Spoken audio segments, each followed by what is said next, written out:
Hi, I'm Joel Jones. I own Jonesy's Inc., a company that specializes in auto restoration and customization. So now I'm going to teach you how to determine quickly the level of commitment your vehicle is going to require if you decide to do a restoration. This is a 1956 Willys wagon. The previous owner purchased it with every intention of restoring its state. So he went out, he bought it, he took it home to his garage, he started tearing it in a whirlwind weekend, and all of a sudden he realized he had completely bitten off way more than he could chew. And so now what? Now what does he do? Well, we're going to use this as a learning experience to show you kind of the things that you definitely need to look out for, the big gotchas that are hidden in every single restoration project. Obviously, one of the biggest ones that people have a hard time doing is rust repair. Rust, rust, rust. It's a four-letter word that plagues this industry. And unfortunately, this vehicle has a lot of rust. It's not the worst thing about it, but it is definitely one of the biggest problems. Some of the telltale signs that rust is being covered up can always be found on floor pans. This floor pan has been repaired pretty poorly. Somebody took a galvanized piece of sheet metal and just riveted it down to the floor and then sealed it up with some Home Depot caulking.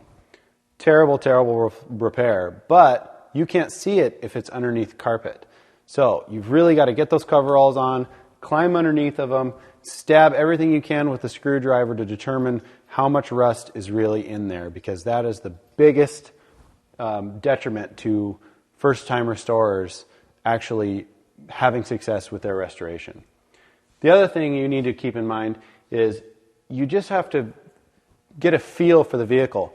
This has duct tape holding switches to shifters. It's got wiring hanging down all over the place, and it's just kind of a mess. That's not to say that this restoration or this project is terrible. It just means that it might require way more than what your facility, your budget, your time commitment is going to be able to allow. This vehicle actually has a lot of really, really good, very valuable parts. And in terms of parting it out and mixing and matching pieces from this to another project, it might be the best way to go. So if the price is right and you can buy this vehicle and you know what parts are good and what parts are bad ahead of time, then you're going to be a step ahead of about 90% of everybody else. For instance, this vehicle has a very rare electric overdrive unit, and it's the first year of a 6-cylinder engine in it. So those two items right there are worth more than what the previous owner paid for the entire vehicle.